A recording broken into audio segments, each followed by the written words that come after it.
Lower tank బండు కట్ట మైసమ్మ దేవాలయం నుంచి వీఎస్టీ వరకు చేపట్టిన స్టీల్ బ్రిడ్జ్ నిర్మాణ పనులపై మంత్రి కేటీఆర్ అసహనం వ్యక్తం చేశారు.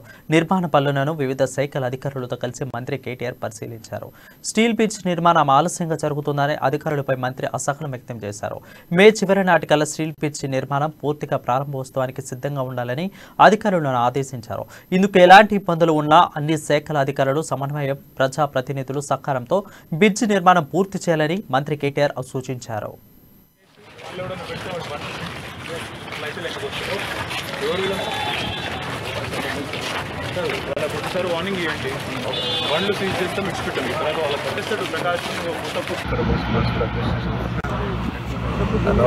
వచ్చిన తర్వాత మొత్తం టోటల్గా ఇన్స్పెక్షన్ చేసి